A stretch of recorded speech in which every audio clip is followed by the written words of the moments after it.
Pelakon-pelakon muda hari ni over sangat. Artis-artis muda hari ni over terlajak. Masih lagi berlakon dengan romantik.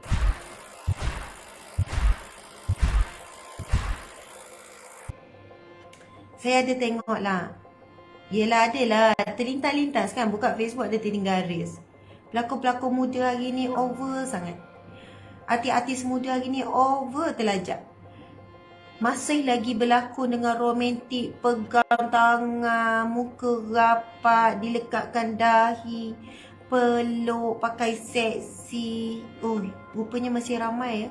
Dalam keadaan kesedaran Islam semakin tinggi. Na'udzubillahi min zalik. Kita memang doakan. Kita bukan kata doa yang buruk. Kita mendoakan supaya pelaku maksiat, termasuk diri kita, termasuk saya sendiri, kita sempat melakukan taubat sebelum nyawa dekat halkum.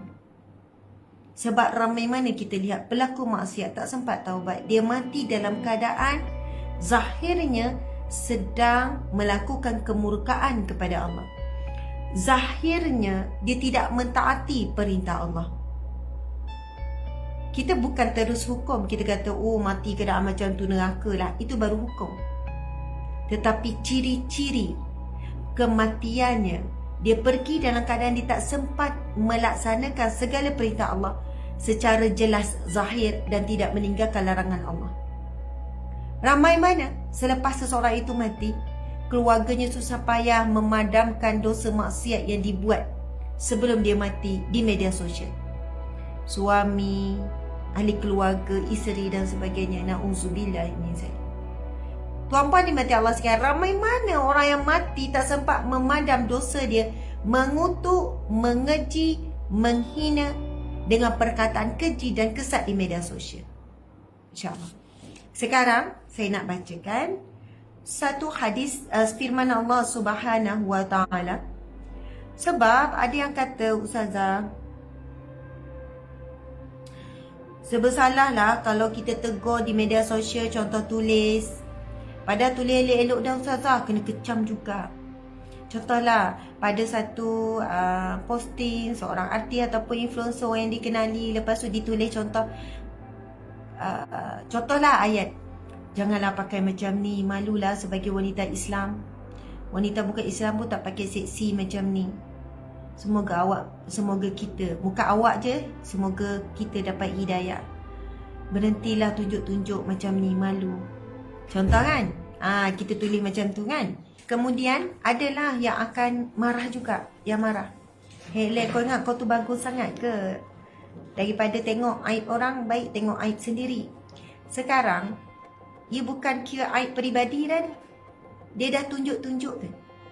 Dan ada dalam satu hadis Nabi SAW, Nabi bersabda, antara dosa yang tak akan diampunkan, yang akan dikenakan azab kubur. Antara dosa yang jelas disebut dalam hadis Nabi tentang azab kubur adalah pelaku maksiat yang melakukan maksiat pada malam hari. Dan dia sendiri yang buka, dia sendiri yang tunjuk, dia sendiri yang bongkarkan. Hari ni tak kira malam hari ke buat maksiat, siang hari, pagi, siang, malam, pagi, petang, memang dia bongkar dan dia tunjuk sendiri. Dia tak sembunyi-sembunyi dah, memang tunjuk. Tuan-puan dimati Allah sekalian, dibuka, ditunjukkan.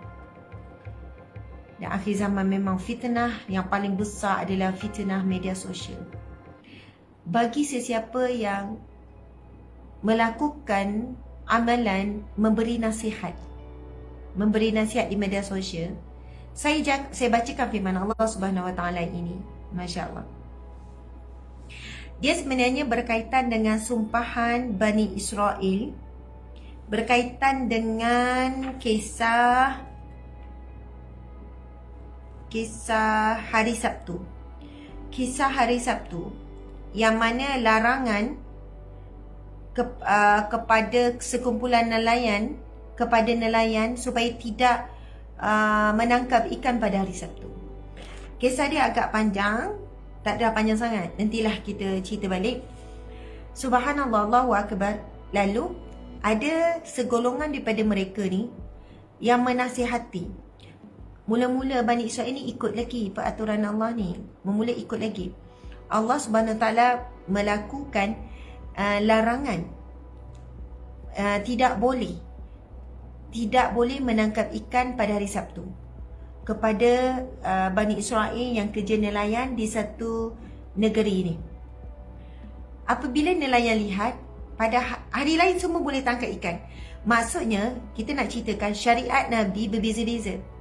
Bagi syariat Bani Israel dan Nabi ini, syariatnya adalah mesti ada perintah dan larangan. Setiap Nabi ada perintah dan larangan tertentu. Untuk Nabi Muhammad, kita ada perintah yang Allah suruh, ada larangannya. Untuk Nabi sekian, ada perintah tertentu, ada larangannya.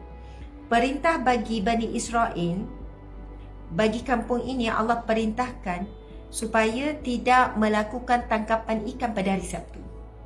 Apa yang berlaku? Pada hari Sabtu ikan paling banyak timbul, sampai nampak-nampak di permukaan.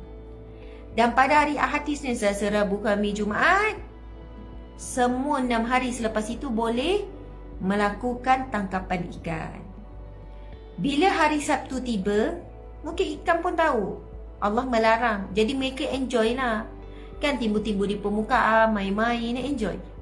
Jadi, apa yang berlaku? Ada yang melanggar larangan Allah. Sebenarnya perintah dan larangan Allah untuk menguji siapakah di kalangan hamba-Nya yang boleh sabar dalam mentaati Allah dan meninggalkan larangan Allah. Tuan-puan dimati Allah sekalian, Masya Allah. Akhirnya ada yang melanggar. Ada yang pergi juga menangkap ikan pada hari Sabtu. Lalu ada golongan yang menasihati. Yang nasihat, janganlah buat larangan Allah ni. Nasihat, bagi teguran secara terbuka, pergi jumpa kan, secara tertutup, terbuka larangan, yang tegur dan sebagainya. Kita baca firman Allah Ta'ala. Allah Subhanahu Wa Ta'ala, Allah merekodkan teguran dan apakah jawapan orang yang menegur ini dalam surah Al-A'raf ayat 164. A'udzubillahi minasyaitonirrajim. Bismillahirrahmanirrahim. Wa idh qalat ummatum minhum lima ta'izuna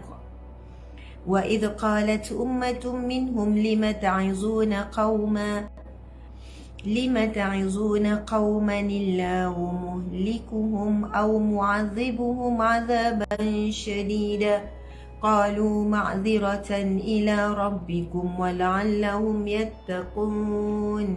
Sadaqallahu azim. Yang bermaksud, dan ingatlah ketika segolongan antara mereka berkata, mengapa kamu menasihati kaum yang Allah akan binasakan mereka atau mengazab mereka dengan azab yang amat berat? Maksudnya, ada golongan yang memberi nasihat kepada golongan yang melanggar perintah Allah. Lalu ada golongan yang lain yang bertanya, kenapa kamu duk sibuk-sibuk bagi nasihat ni, bagi golongan yang Allah akan azab ni, golongan yang akan dibinasakan oleh Allah ni? Kenapa lah sibuk-sibuk? Biar je lah dia nak langgar perintah Allah, biar je lah. Maksudnya ada golongan yang beri nasihat, ada golongan yang menempelak, yang menghalang orang yang beri nasihat. Lalu cuba perhatikan, orang yang memberi nasihat itu menjawab. Orang beri nasihat ni pun jawab.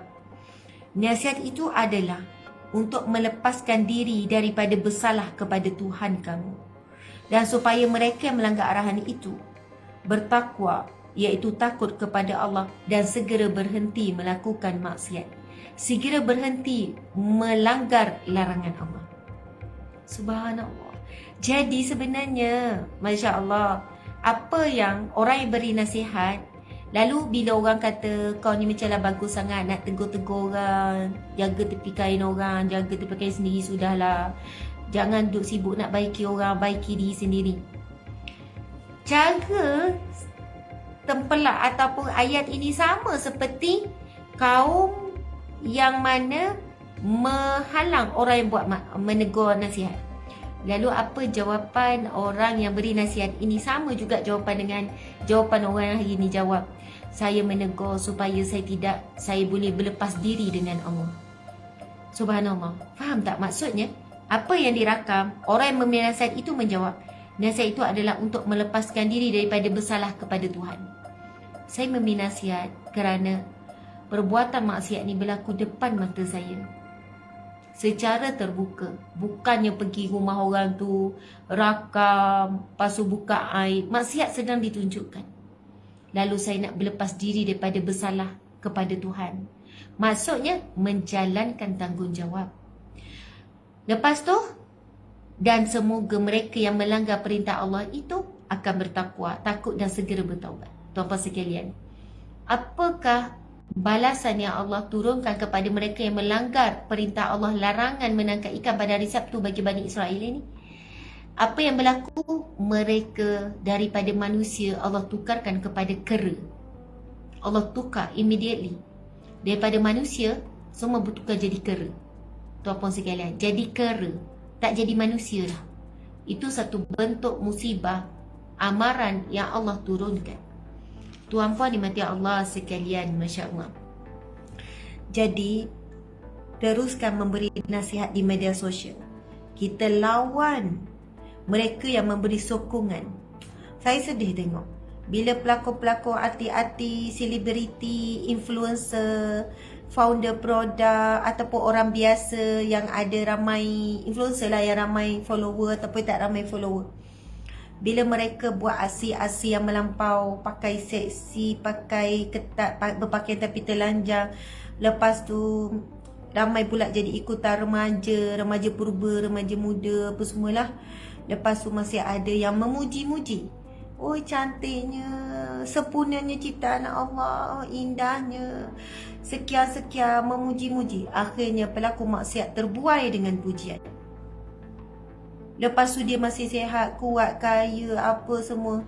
Ingatlah, antara yang diberikan oleh Allah Subhanahu Wa Taala, kaya, takhta, wanita, kuasa, apa lagi? Semualah sihat tubuh badan. Antaranya Fir'aun. Kita bukan sama dengan Fir'aun. Maksudnya, janganlah kita terpesona dengan nikmat yang Allah beri. Sebab banyak nikmat Allah beri dengan kemurkaannya, istidraj, sebagai meninggikan tempat untuk dijatuhkan oleh Allah secara dahsyat. Jadi tuan-puan sekalian, cuma nasihat dengan cara yang baik. Bukan dengan menghina, bukan dengan jatuh hukum, dengan kelangkau.